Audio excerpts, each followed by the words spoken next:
Hello students, आज हम elastic collision between two objects in one dimension discuss करेंगे। आपके बोर्ड एग्जाम में ये डेरिवेशन पूछी जाती है। ठीक है, तो इसके लिए सबसे पहले हम दो ऑब्जेक्ट्स को कंसीडर करेंगे।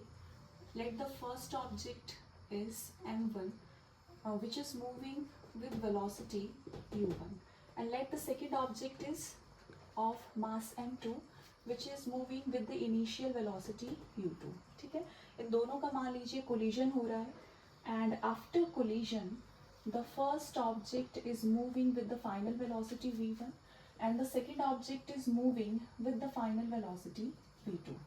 ठीक है, अब इलास्टिक कोलिजन है तो इलास्टिक कोलिजन में काइनेटिक एनर्जी और मोमेंटम दोनों कंजर्व रहेंगे। ठीक है, so according to law of conservation of momentum the total initial momentum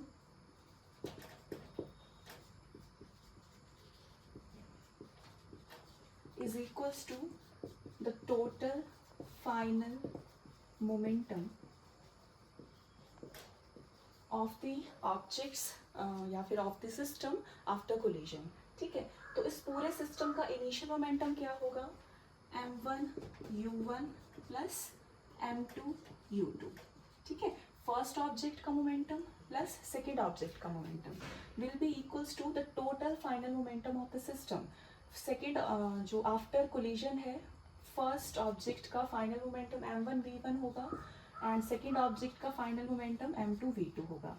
ठीक है, ये है total initial momentum before collision and this is total final momentum after collision. ठीक है, अब बच्चे यहाँ पे इसी तरह से हमने जो m1 वाली टर्म्स हैं उनको एक तरफ कर लेंगे और m2 वाली टर्म्स को हम दूसरी तरफ ले जाएंगे। ठीक है, तो यहाँ पे m1 u1 हो जाएगा, इस तरफ शिफ्ट करने पर m1 v1 हो जाएगा। इस टर्म को हम लेफ्ट हैंड साइड पे शिफ्ट कर लिया है। यहाँ पे m2 v2 रहेगा और ये टर्म को हम दूसरी तरफ पे ले जाएंगे, तो ये हो जाएगा माइनस m2 u2। यहाँ से m1 कॉमन ले लेंगे, अंदर रह जाएगा u1 माइनस v1 और राइट हैंड साइड पे हम m2 कॉमन ले लेंगे और ब्रैकेट के अंदर रह जाएगा v2 माइनस u2। ठीक है, इसे हम फर्स्ट इक्वेशन नंबर दे देंगे। अब हमने law of conservation of kinetic energy का यूज़ करना है। ठीक है, क्योंकि कोलिजन आपका इलास्टिक है इसीलिए मोमेंटम और काइनेटिक एनर्जी दोनों कंजर्व रहते हैं। ठीक है, now according to law of conservation of energy, जो टोटल इनिशियल एनर्जी होगी वो टोटल फाइनल एनर्जी के इक्वल रहेगी। ठीक है, the kinetic energy initial half m1 u1 square first object की kinetic energy plus half m2 u2 square second object की kinetic energy. ये टोटल इनिशियल काइनेटिक एनर्जी है सिस्टम की, ये इक्वल होगा half m1 v1 square plus half m2 v2 square के। ठीक है, ये है total final kinetic energy of the system. ठीक है, अब इसके बाद हाफ हम कैंसिल कर लेंगे दोनों तरफ। यहाँ पे रहेगा m1 u1 स्क्वायर। अब m1 v1 हम लेफ्ट हैंड साइड में शिफ्ट कर लेंगे तो ये माइनस का हो जाएगा m1 v1 square. Right hand side पे ऑलरेडी अपने पास m2 v2 स्क्वायर है। अब यहाँ पे m2 u2 स्क्वायर हम राइट हैंड साइड में शिफ्ट कर लेंगे तो ये हो जाएगा माइनस m2 u2 स्क्वायर। ठीक है, अब m1 में फर्स्ट टर्म में कॉमन ले लूँगी, सो ये होगा m1 और अंदर रहेगा u1 square minus v1 square. Right hand side पे m2 कॉमन लेंगे तो ये हो जाएगा v2 square minus u2 square. ठीक है, अब यहाँ पे हम आइडेंटिटी का यूज़ करेंगे a square minus u square का। ठीक है, now using identity a square minus u square, यहाँ पे हम a square minus b square का यूज़ करेंगे जो होता है a plus B into A minus B के इक्वल। आइडेंटिटी का यूज़ करेंगे तो ये इक्वेशन बनेगी m1 u1 plus v1 into u1 minus v1। ठीक है, सिमिलरली हमने आइडेंटिटी का यूज़ करना है सेकेंड टर्म में, तो आपके पास वैल्यू आएगी m2 v2 plus u2 into v2 minus u2। ठीक, अब ये सेकेंड इक्वेशन आ गई। अब हमने सेकेंड इक्वेशन को डिवाइड करना है फर्स्ट इक्वेशन से। ठीक है, on dividing equation number 2 by equation number 1, dividing 2 इसको हमने डिवाइड कर देना इस इक्वेशन से, आपके पास वैल्यू आएगी m1 u1 plus V1 u1 minus V1 over, यहाँ पे इक्वेशन है m1 u1 माइनस वी1, ये लेफ्ट हैंड साइड आ जाएगी। सिमिलरली हमने राइट हैंड साइड में डिवीजन कर देना है, सो m2 v2 plus u2 into v2 minus u2 over, इस इक्वेशन से डिवाइड करेंगे m2 v2 माइनस u2, ठीक है। अब यहाँ पे m1 से m1 कैंसिल होगा, u1 माइनस v1 से u1 माइनस v1 कैंसिल हो जाएगा, m2 से m2 कैंसिल और ये दोनों टर्म्स कैंसिल हो जाएंगी, ठीक है। अब अपने पास रिमेनिंग टर्म्स,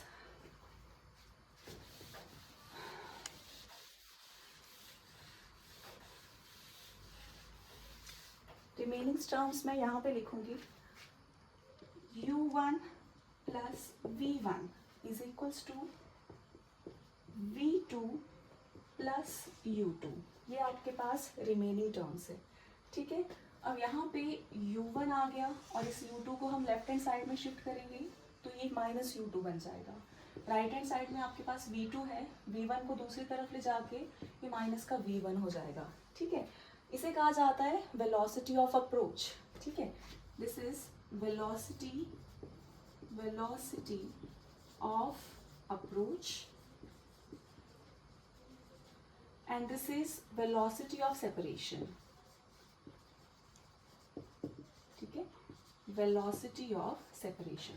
तो एग्जाम में आपसे ये क्वेश्चन इस तरह से भी पूछा जाता है कि आपने ये प्रूव करना है that velocity of approach is equals to velocity of separation, ठीक है। अब इसके बाद हमने v1 और v2 की वैल्यूज निकालनी है कि आफ्टर कोलिजन जो ऑब्जेक्ट की फाइनल वेलोसिटीज क्या होंगी, यानी कि अब हमने v1 और v2 की वैल्यूज को निकालना है, ठीक है।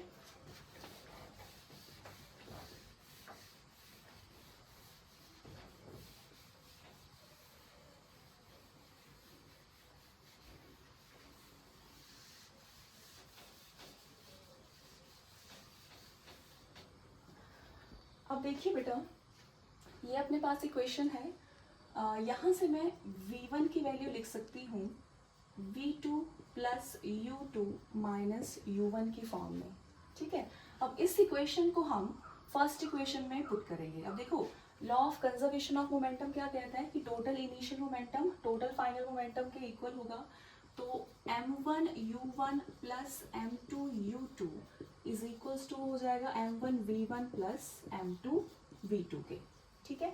अब यहाँ से हम v1 की वैल्यू इस इक्वेशन में सब्स्टिट्यूट कर देंगे, तो वैल्यू होगी m1 u1 plus m2 u2 is equals to m1 v1 is v2 plus u2 minus u1 plus m2 into v2, ठीक है।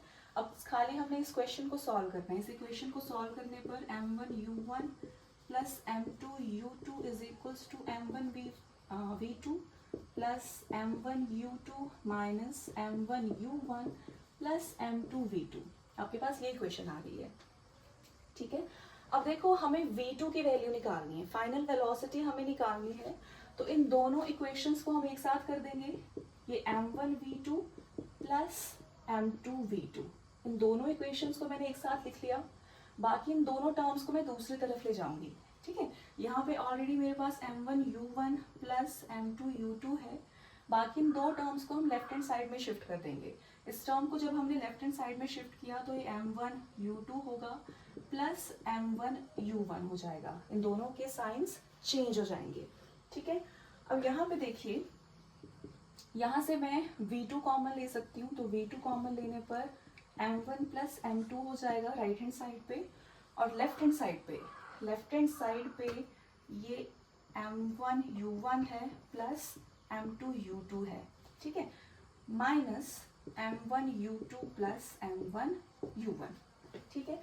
यहाँ पे m1 u1, यहाँ पे m1 u1, ये 2 टाइम्स ऑफ m1 u1 हो जाएगा, ठीक है, ये हो जाएगा 2 टाइम्स ऑफ m1 u1, ठीक है। अब यहाँ पे इन दोनों टर्म्स में अगर आप देखोगे तो u2 कॉमन हम ले सकते हैं, इधर भी u2 है, यहाँ पे भी u2 है, तो u2 इन दो टर्म्स से हम कॉमन ले सकते हैं, ठीक। अब राइट हैंड साइड पे v2 into m1 plus m2 हो जाएगा, ठीक है। अब यहाँ से m1 प्लस m2 हम लेफ्ट हैंड साइड में शिफ्ट करेंगे, तो आपके पास वैल्यू बनेगी 2 times of m1 u1 over m1 plus m2 plus m2 minus m1 over m1 plus m2 into u2। तो ये है एक्सप्रेशन हमारा फाइनल वेलोसिटी के लिए आफ्टर कोलिजन, ठीक है। सिमिलरली हम v1 की वैल्यू निकालेंगे, ठीक है। तो v1 के लिए सेम प्रोसीजर रहेगा जो हमने इसमें प्रोसीजर किया है, सेम प्रोसीजर हम v1 की वैल्यू को कैलकुलेट करने के लिए करेंगे, ठीक है। आप रिजल्ट डायरेक्टली भी याद रख सकते हो। तो v1 आपके पास आएगा 2 टाइम्स ऑफ m2 u2, यहाँ पे m1 है तो यहाँ पे m2 हो जाएगा, u1 है तो यहाँ पे u2 हो जाएगा, plus m2 plus m1 plus m1 minus m2 divided by m2 plus m1 into u1, ठीक है। So this is the expression for final velocity of object after collision, ठीक है। This is the final velocity of object m1 after collision and this is the final velocity of object 2 after collision, ठीक है। Thank you.